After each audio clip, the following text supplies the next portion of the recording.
Good evening, ladies and gentlemen. My name is Caroline Griffin, and I am Riot's Director of Operations. I am pleased to announce Tom Snyder, Riot's Executive Director, to host this year's State of the Region Address in partnership with Raleigh Founded.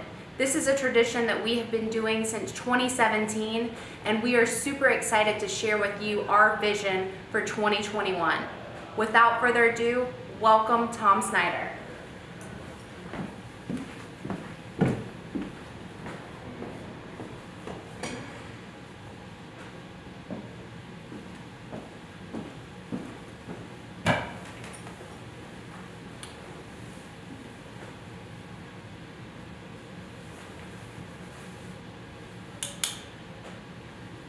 Welcome, friends, Raleigh-founded members, rioters, entrepreneurs everywhere.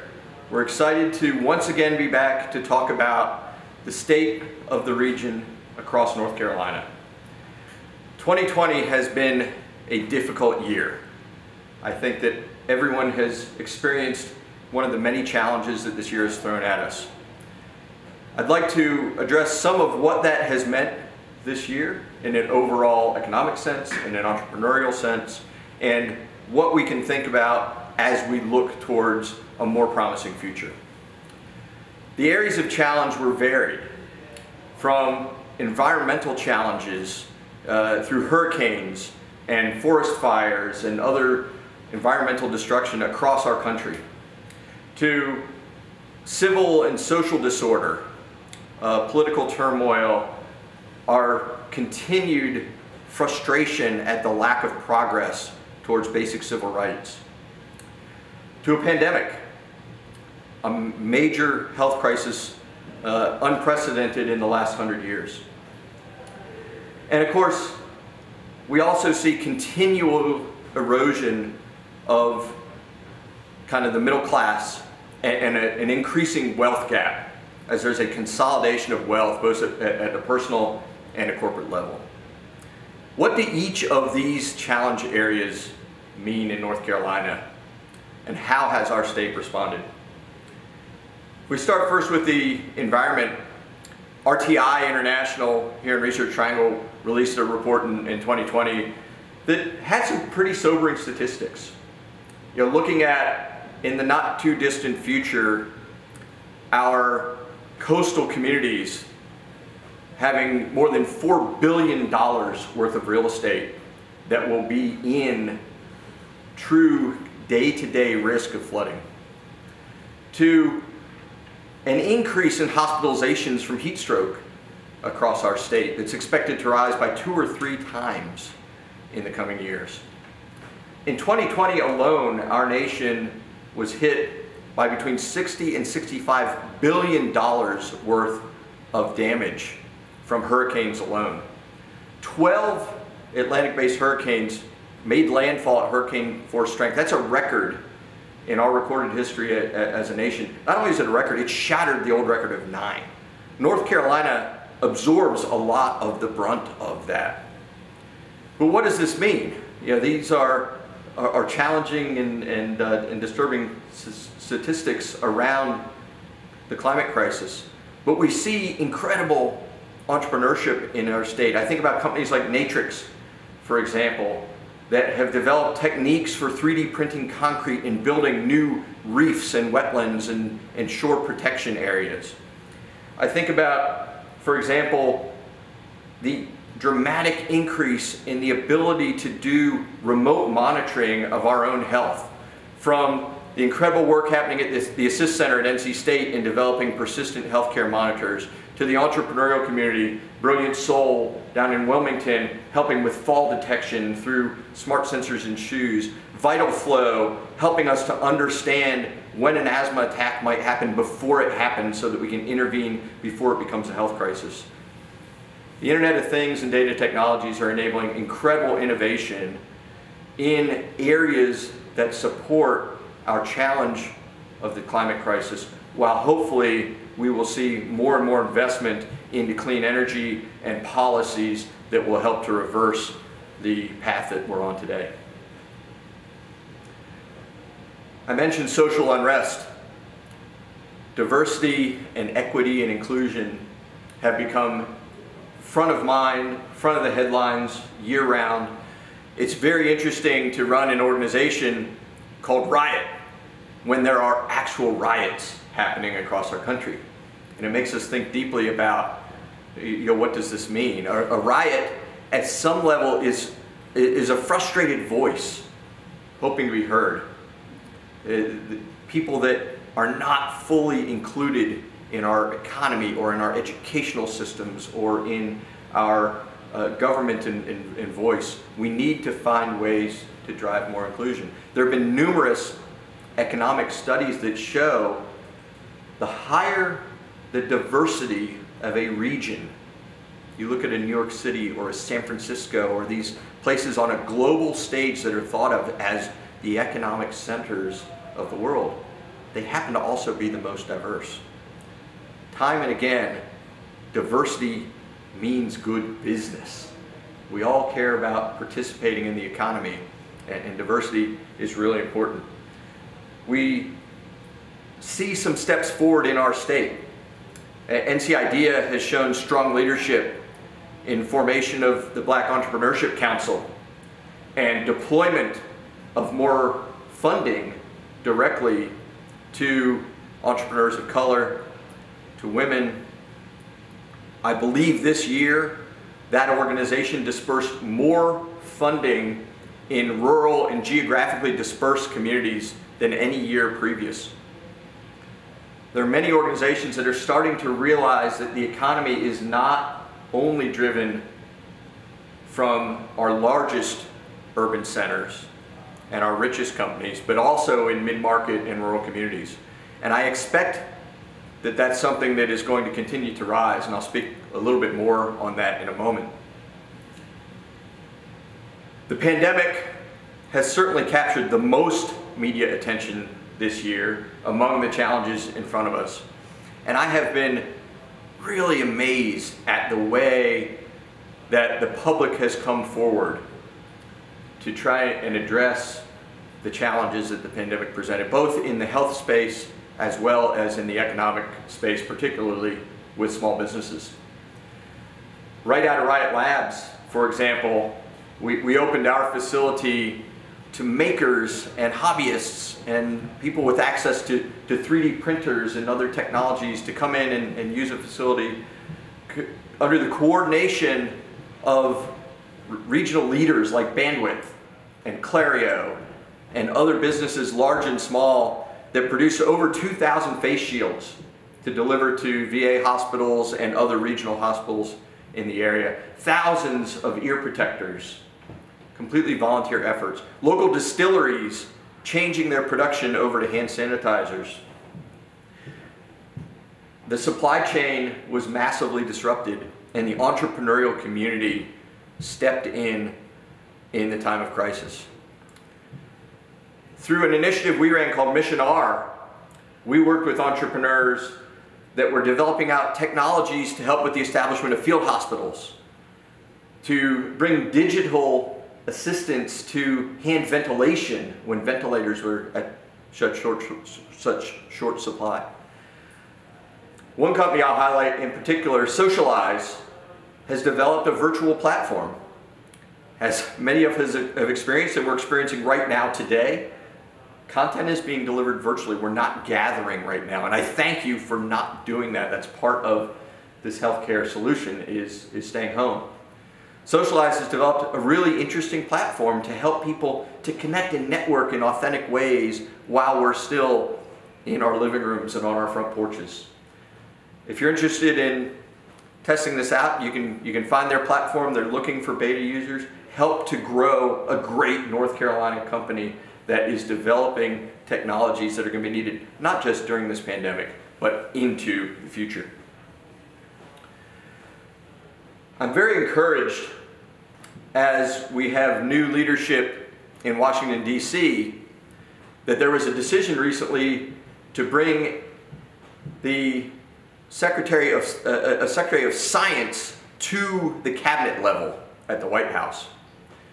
I've long been frustrated personally at how science and technology is often an afterthought It's the very last thing that NPR covers on Fridays, after they've already covered politics and other things during the entire week. On most of our news broadcasts, our television programs, for some reason, science and technology don't get a front row seat. But the fact is, our economy is driven by technology. It is the single strongest force of job creation and of job disruption. And if you are not on the leading edge of technology, you will quickly fall behind. What's exciting as we look at the technology future and the recent past in 2020 is emerging important technology areas that are really getting a lot of life here in North Carolina. Edge computing is an area that we focus on a lot and is critically important to the future of many applications. This is the technology that enables drones and self-driving cars and real-time decision-making in an operating room at the hospital and in other situations where the latency of information and the latency of decision-making that we can make with powerful analytics is critically important. EdgeX has recently had a successful fundraise here in the area, has really interesting new technologies in distributed computing and edge technologies. Trilliant is developing out the ability to track trillions of things, greatly improving our real-time awareness of all kinds of assets, not just high dollar things, but everyday things critical to our lives and to our businesses. There's lots of innovation in the technology space here in the Triangle, and that's really encouraging. I describe technology as the foundation of the economy, and so I'll address the economy as well. There are the very commonly reported things in the media, such as fundraising in the entrepreneurial world. That's probably the sexiest of the headlines. Who just raised $1 million or $10 million or $100 million? And that's exciting. North Carolina, I believe, ranked number 6 in the whole nation among states for venture capital investment this past year. It's fantastic. That's good news. And those that were able to bring in that money get all of that credit for the hard work and leadership of those founders and early employees. But when you start to break the numbers down, the big numbers in venture capital are still dominated really by a few mega fundraisers, like Epic Games, for example. We need a wider disbursement of funds to more than just the biggest of the big. I'm encouraged that there's opportunity in this space. There have been recent policy changes that allow more people to become angel investors, and that was a significant step forward in 2020. The accreditation requirement to be able to be an investor in a company has changed. We're seeing crowdfunding platforms like Crowdfunding, for example, gain more traction. I couldn't be more proud of Desmond Wigman and Battery Exchange for being the first successful equity crowdfund raise in North Carolina last year. Desmond came through the Right Accelerator program, and we were excited to work with him. He's now a member of the Black Entrepreneurship Council and a future leader in this state. Hand in hand with capital, we need collaboration. And I'm encouraged as well at what has transpired over the past year in this space. We saw, for example, municipal governments, county governments, councils of governments, state government, startups, nonprofits, and big industry all come together this year around an initiative to do real-time sharing of stormwater data and creek levels across much of our state. And you might say that's, interesting, but why is that notable? Well, when we can understand changes in creeks, for example, when it rains in one part of our state, and that water is flowing downstream to other places and is going to flood roads and flood homes and put people into danger. we begin to be able to use real-time data and science to alleviate the pain of the hurricanes and the storms that so often plague our state. But more importantly, we begin to, through simple data sharing and open APIs, just work better together. And I'm very excited by that particular project. That project, by the way, won a national award as the best smart water project in our country, coming right out of our state. We're seeing big industry more and more frequently collaborate with smaller industry. SAS is one of the largest privately held companies in the world, and working with small startups like Clario on interesting new analytics that can apply to energy policy, launching global hackathons to bring new ideas forward from the entrepreneurial community. We're involved right now in a collaboration between the City of Raleigh and the Town of Cary, corporate partners like Facebook Innovation Labs, US Ignite, a nonprofit, Google Fiber, other supporters, in helping to get technology enthusiasts to develop new augmented reality solutions to civic challenges in workforce development, in tourism, in first response and emergency response. If you're not involved in that program, I encourage you, get involved, volunteer. There's real money behind a lot of these contests, and there's support to build sustainable new business. North Carolina set a record last year for the number of new businesses that were filed in this state. And if you look back through history, the times when the greatest innovation and the most entrepreneurship happen historically are when the economy is hit the hardest, during recessions, during difficult times, and I expect no different coming out of this recession.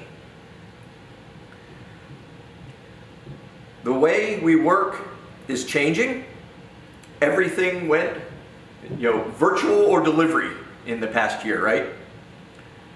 Lots of online platform use. I mentioned Socialize. Zoom is the fastest company in the history of business to reach 1 million users. They did it in a matter of days, I believe. We're going to continue this kind of work in the future, and it creates a real opportunity for people to work from where they want to live, where they want to raise their family. There is a fundamental requirement that we have good access to broadband.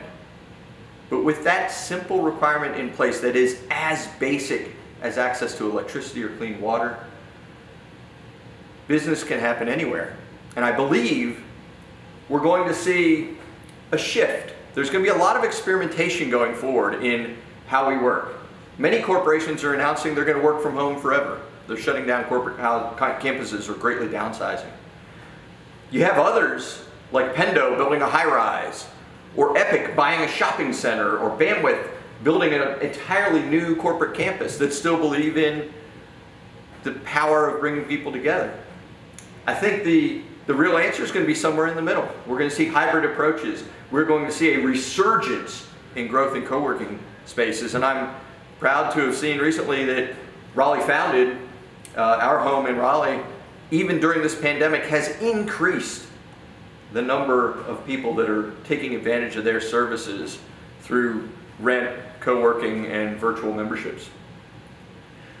I fully expect this trend to continue, and I'm pleased with how well things have weathered the storm. What's even more exciting in the physical space to me, though, is the opening of co-working spaces in Yanceyville, North Carolina.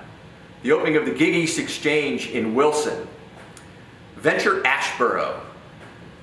These are not the cities and towns we normally think of as driving the tech economy, but these are the places that people more and more are going to reside. And I believe that as the state moves forward, there are two fundamental changes that will enable us to capture the data economy.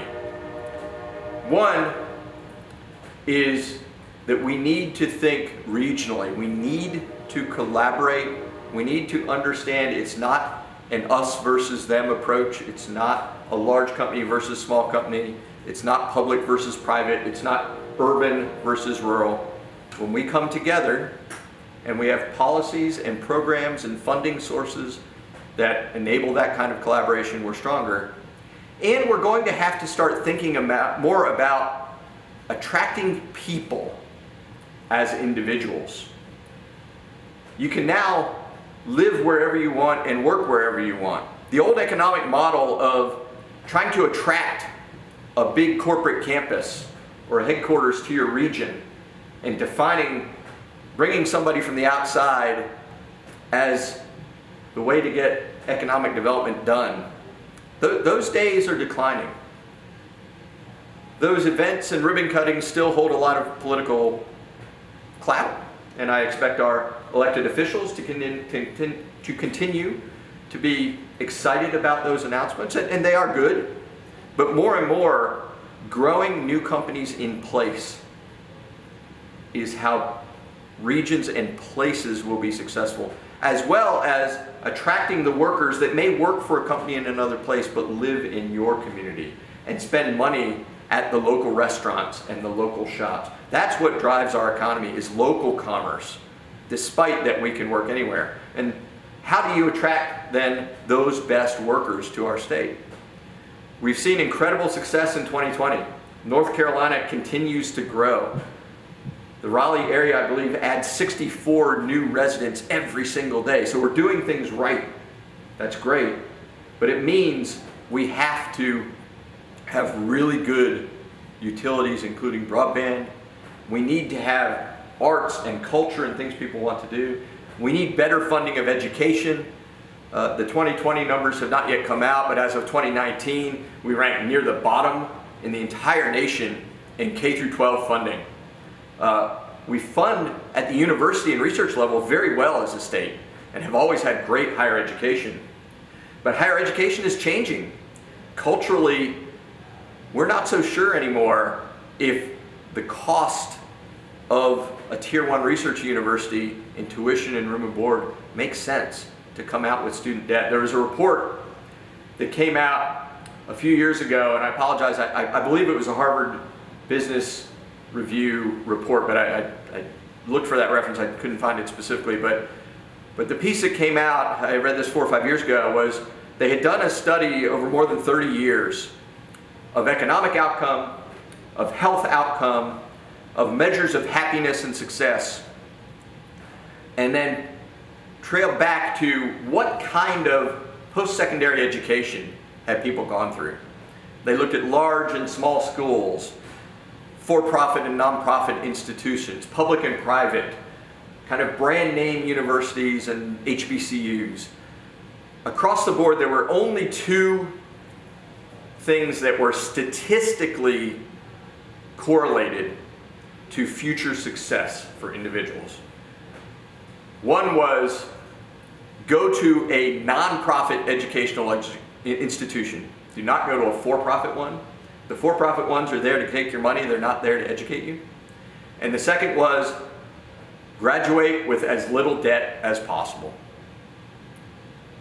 It's fairly sobering when we build up the importance of some of our greatest higher education institutions. And in North Carolina, across the 14 university system and our 12 HBCUs, we have amazing institutions.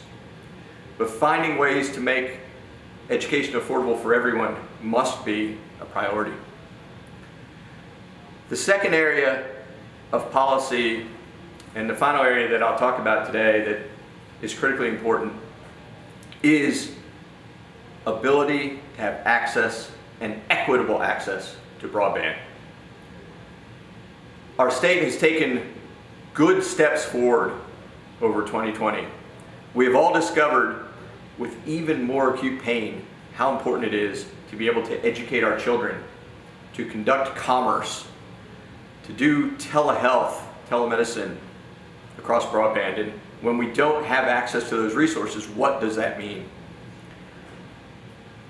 The state has recently increased the amount of grant funding going forward for delivery of new broadband services in rural areas to the tune of about $30 million. And that's fantastic. but it's a drop in the bucket when you consider that it's going to cost somewhere between $1 and $2 billion to connect everyone in North Carolina. Connecting people in underserved urban communities is often not a technology challenge, but an economic challenge at the pricing of these services today. Connecting in rural areas, likewise, is not generally a technology problem, it is a business problem. We are not competing as well as some other states right now in providing the whole range of business solutions. Since 2011, in our state, we have not made it allowable for municipal government to provide broadband services to citizens in the way that they might provide municipal water or municipal electric, for example. Broadband must be provided from private industry. And the argument is to increase competition and to not have private industry competing with government. And I'm not speaking against private industry. There are amazing service providers out there, many of them partners of our organization. But private industry has not adequately served every citizen in our country. And so there is still work to be done. The good news is these conversations are happening. How does the private sector better provide to every citizen of our state, and how is that best supported by the government? And I'm very encouraged by discussions that are going on right now and expect great things to happen in 2021. In conclusion, 2020 has been a challenging year. There have been great numbers in fundraising, in new companies created, in raising awareness and starting to see a difference. More investment, for instance, in Black and female founders than in any year previous. But it's just a small step. Hopefully this has been an opportunity to really shine a light on how challenges create new business opportunity.